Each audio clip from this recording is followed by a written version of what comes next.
वहीं कौशाम्बी जिले की सिराथू विधानसभा में इस बार का चुनाव हाई प्रोफाइल होने वाला है, क्योंकि यूपी के डिप्टी सीएम केशव प्रसाद मौर्य आज सुबह 11 बजे सिराथू विधानसभा सीट से नामांकन दाखिल करेंगे। 2012 विधानसभा चुनाव में भी सिराथू से केशव मौर्य विधायक रह चुके हैं। केशव प्रसाद मौर्य के नामांकन के दौरान बीजेपी अध्यक्ष जेपी नड्डा, यूपी बीजेपी प्रभारी धर्मेंद्र प्रधान और बीजेपी की सहयोगी पार्टी अपना दल की अध्यक्ष अनुप्रिया पटेल मौजूद रहेंगी। सिराथू विधानसभा सीट पर केशव प्रसाद मौर्य का मुकाबला समाजवादी पार्टी की उम्मीदवार और अनुप्रिया पटेल की बहन पल्लवी पटेल से है। बीजेपी 2017 के नतीजे दोहराने की कोशिश में है, तो वहीं समाजवादी पार्टी गठबंधन इस सीट पर डिप्टी सीएम को हराकर बड़ा उलटफेर करना चाहता है। तो नामांकन से पहले केशव प्रसाद ने घर में पूजा अर्चना की, शीतला देवी मंदिर जाकर के मां का आशीर्वाद लिया। 2012 में सिराथू से विधायक रह चुके हैं केशव प्रसाद मौर्य। संघ से जुड़े हुए व्यक्ति, वीएचपी में रहे, बीजेपी के पुराने कार्यकर्ता और उसके बाद योगी सरकार में डिप्टी सीएम सिराथू विधानसभा सीट से आज नामांकन दाखिल करेंगे। केशव प्रसाद मौर्य के लिए सिराथू सीट लकी है। यह सीट 2012 में सामान्य सीट हुई थी और तब इस सीट से केशव प्रसाद मौर्य ने चुनाव लड़ा और जीते। इस जीत के साथ ही केशव प्रसाद मौर्य का राजनीतिक करियर का ग्राफ ऊपर चलता गया। 2014 में केशव प्रसाद मौर्य सांसद चुने गए। केशव प्रसाद मौर्य के लिए सिराथू सीट कहीं ना कहीं एक लकी साबित हुई है।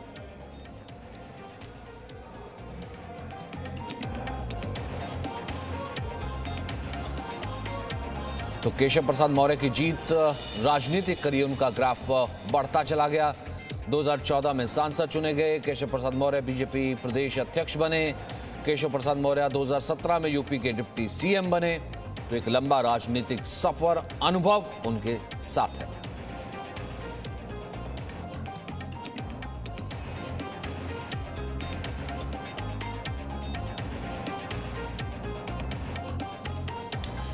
तो केशव प्रसाद मौर्य आज अपना नामांकन दाखिल करने वाले हैं सिराथू विधानसभा सीट से, क्योंकि ये कौशाम्बी में पड़ती है। आज सुबह सुबह उन्होंने मंदिर गए, मंदिर जाकर के पूजा अर्चना की, मां का आशीर्वाद दिया। कौशाम्बी के सिराथू सीट से पर्चा भरेंगे। उनके खिलाफ पल्लवी पटेल को टिकट दिया गया, जो कि अनुप्रिया पटेल की बहन है। ये कल उनकी सभाएं थी और आज नामांकन करेंगे। नामांकन से पहले पूजा अर्चना।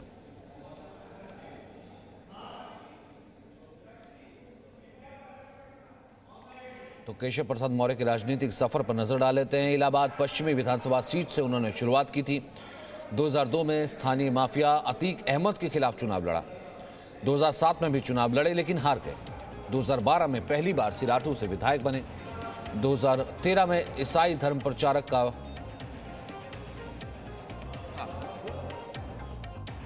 आज नामांकन दाखिल करने के बाद भी और नामांकन दाखिल करने से पहले भी मैं यह मानता था कि सिराथू में मैं कोई नेता तो हूं नहीं, मैं सिराथू का बेटा हूं। और सिराथू में मुझे चुनाव लड़ने की आवश्यकता इसलिए नहीं है कि यहाँ का चुनाव यहाँ का एक एक कार्यकर्ता लड़ रहा है, यहाँ की एक एक जनता लड़ रही है। इसलिए मेरा स्पष्ट मानना है कि 2022 का यह विधानसभा चुनाव सिराथू की दृष्टि से भी और यूपी की दृष्टि से भी बड़ा ऐतिहासिक होगा। केशव जी, सिराथू से आप पहले भी विधायक रह चुके हैं, अभी आप डिप्टी सीएम हैं, सांसद रहे हैं आप फूलपुर से।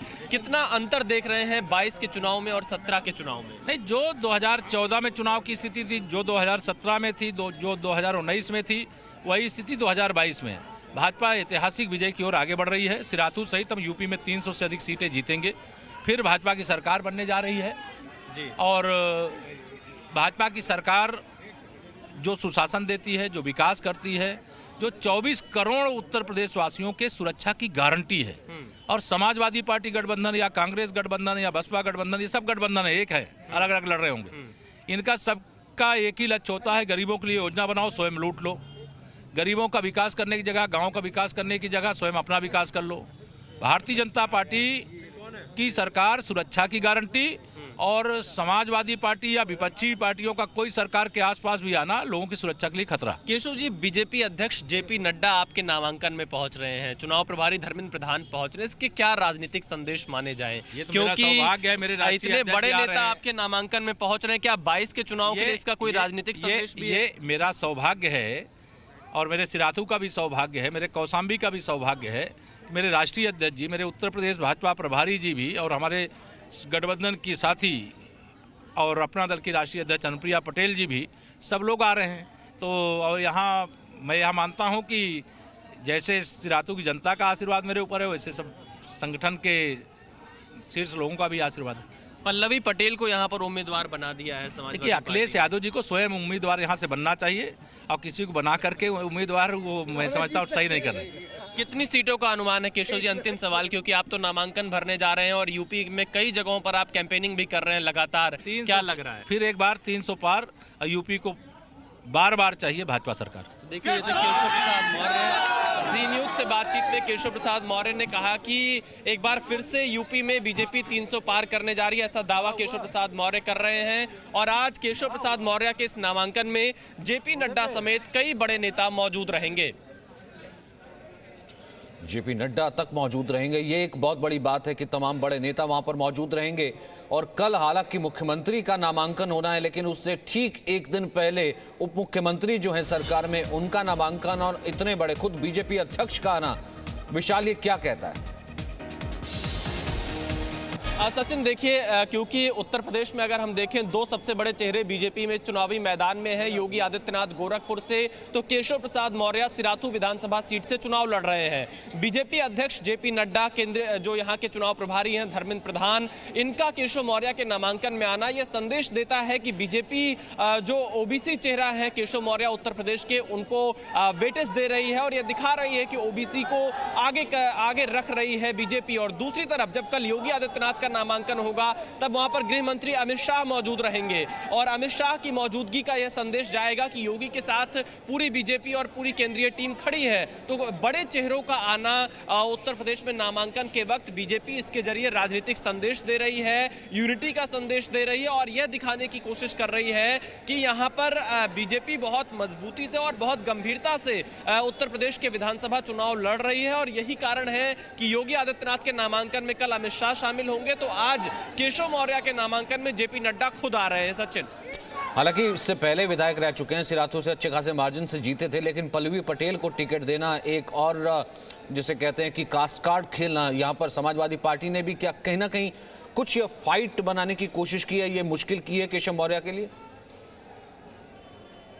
देखिए, बिल्कुल सचिन, समाजवादी पार्टी ने एक रणनीति के तहत पल्लवी पटेल को यहां से विधानसभा का टिकट दिया, क्योंकि वो कुर्मी समाज से आती हैं और यहां पर कुर्मी मतदाता भी कुछ संख्या में है सिराथू विधानसभा सीट में। क्योंकि केशव प्रसाद मौर्य ओबीसी के एक बड़े चेहरा हैं, डिप्टी सीएम हैं और इससे पहले बीजेपी के प्रदेश अध्यक्ष रह चुके हैं, तो सपा कहीं ना कहीं सिराथू विधानसभा सीट पर केशव मौर्य को घेरना चाहती है। अब लेकिन ये लड़ाई कितनी दिलचस्प होगी, इसके लिए थोड़ा इंतजार करना होगा। और अभी जब हमने केशव मौर्य से पूछा कि पल्लवी पटेल आपके सामने चुनाव लड़ रहे हैं, तो केशव मौर्य ने कहा कि अखिलेश यादव खुद इनके सामने आकर चुनाव लड़ लें। तो कहीं ना कहीं आप देखिए, जो वीआईपी सीट है, अगर आप करहल की बात करेंगे जहां से अखिलेश यादव चुनाव लड़ रहे हैं, वहां पर बीजेपी ने केंद्रीय मंत्री एसपी सिंह बघेल को चुनावी मैदान में उतार दिया। अब जब केशव प्रसाद मौर्य सिराथू से चुनाव लड़ रहे हैं, तो समाजवादी पार्टी ने पल्लवी पटेल, जो कि अनुप्रिया पटेल की बहन है, उनकी पार्टी हालांकि दूसरी है, उनको चुनावी मैदान में उतार दिया है। लेकिन अब देखना यह होगा कि गोरखपुर सदर सीट जहां से योगी आदित्यनाथ चुनाव लड़ रहे हैं,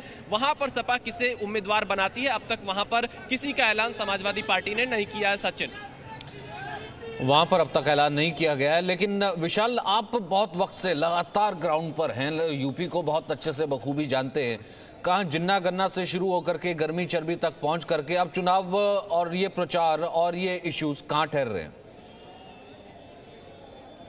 सचिन, देखिए, अगर आप उत्तर प्रदेश के अभी के चुनावी हालात देखेंगे तो जातिगत समीकरणों के इर्द गिर्द ही ये पूरा चुनाव अब तक घूमता हुआ नजर आ रहा है। बीजेपी भी हर तरफ अपने जातिगत समीकरणों को दुरुस्त कर रही है, समाजवादी पार्टी भी अपने जातिगत समीकरणों का ख्याल रख रही है, क्योंकि यूपी की सियासत में जातियों का जो बोलबाला है उसे इतने जल्दी खत्म कर पाना बड़ा मुश्किल है। और यही कारण है कि जो दो मुख्य यहाँ पर दल है, बीजेपी और सपा, दोनों ही जातियों के समीकरण को बहुत ध्यान में रख बैठकर चुनाव लड़ रहे हैं, टिकट एक दूसरे का देखकर बांट रहे हैं। वेटिंग चल रही है टिकट में, जब किसी एक पार्टी का टिकट आ जाता है तब दूसरी पार्टी उस सीट पर अपने टिकट का ऐलान करती है ताकि जो जातिगत समीकरण है उसको बैलेंस किया जा सके।